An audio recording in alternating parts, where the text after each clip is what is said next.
And joining us now is Alina Koushyk, Belarusian United Transitional Cabinet. Hello and welcome to TVP World. Good morning.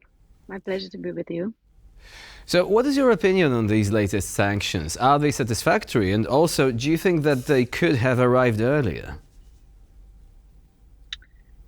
Of course, they could arrive early, but we are happy and we want to say thank you to our European friends who were working on imposing of this 13th package of sanctions. Of course, we believe we can do more.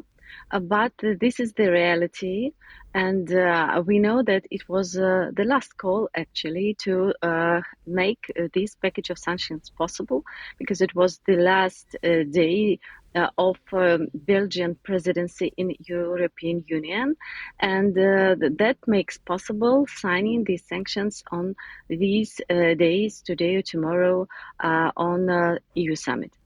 That's why it was important. We believe that that will be not impossible during the Hungarian presidency, which is upcoming.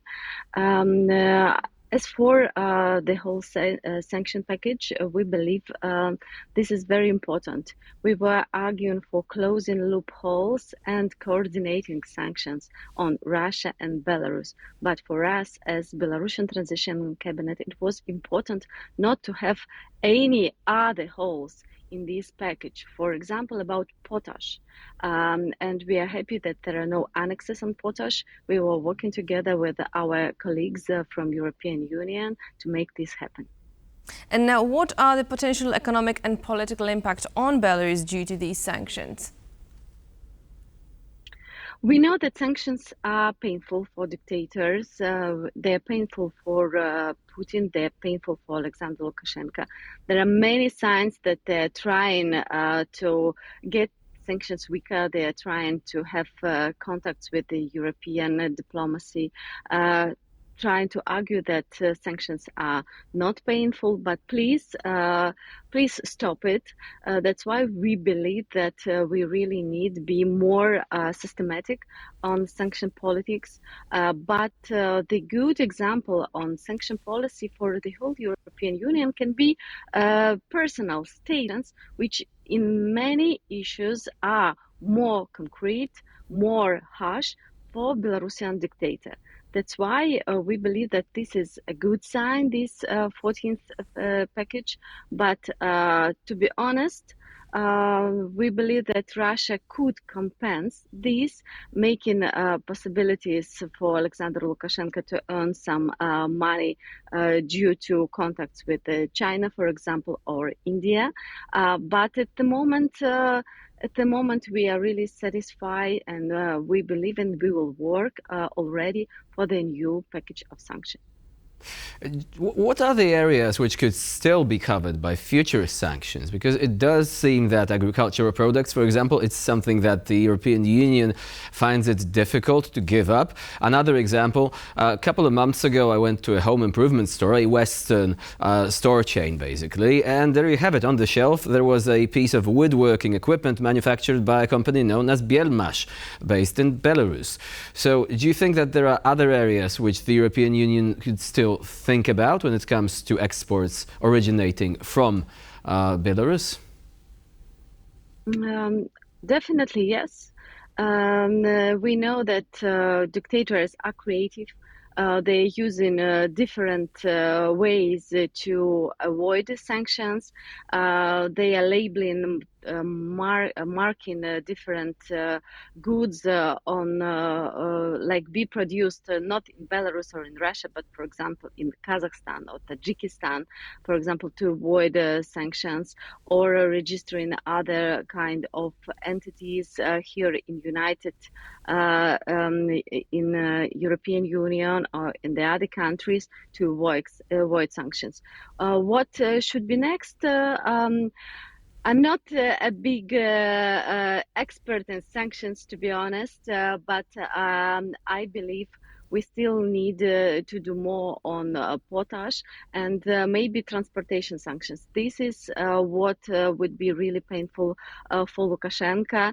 And when Minister of Foreign Affairs of Poland, Radosław Sikorski, just talked about possibilities of closing the border with Belarus, we know that the reaction of the dictatorship of Alina, who is at the moment playing the role of Minister of Foreign Affairs of dictator, he was reacting immediately, because we know that keeping trade through Belarusian border is very important at the moment for China and for India as well. Now, coming back to sanctions that have been imposed already, in a move to control the flow of information, we do know that the EU has enforced also a ban on Belsat, a Belarusian independent TV channel, from broadcasting in Russia. So this is seen by some as a step to limit Russian influence and propaganda in the region. However, Belsat as such is known for independent journalism and opposition to the Belarusian government, which now might face significant operational challenges due to the ban. So how do you see it, and how do you think that does the EU plan to support independent media in Belarus and Russia amid these restrictions?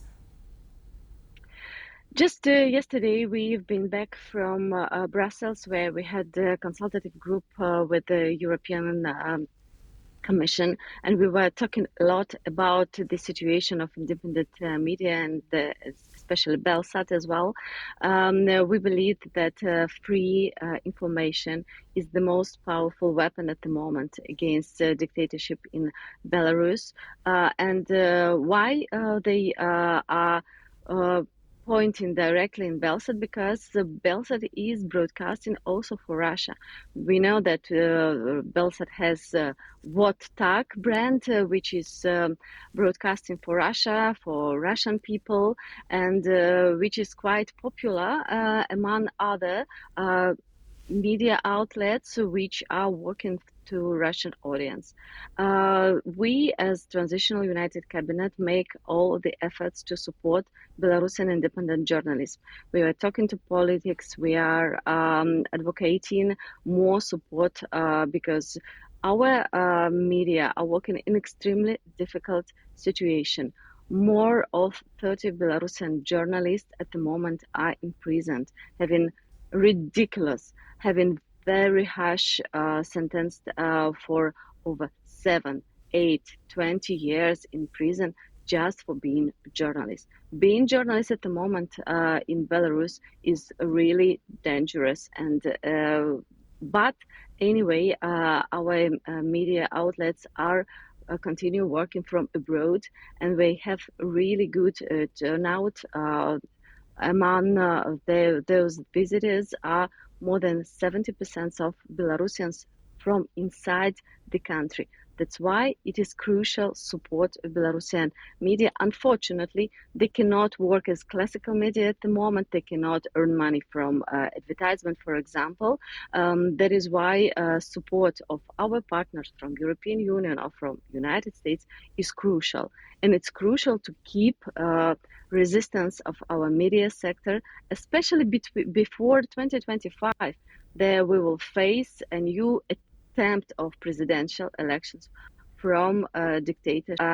That's why providing free information would be crucial to keep Belarusian resistance alive. So it is a very important effort that, in addition to banning Russian media outlets, to which Russia has responded by banning Western outlets and also banning Belsat, we need a comprehensive policy of allowing this free flow of information to flourish, so that independently thinking people in Belarus can still get their information about what's happening in the outside world, and that Lukashenko cannot fully control this. Alina Koushyk was our guest today here on TVP World. Thank you very much for joining us and for sharing your insight. Thank you.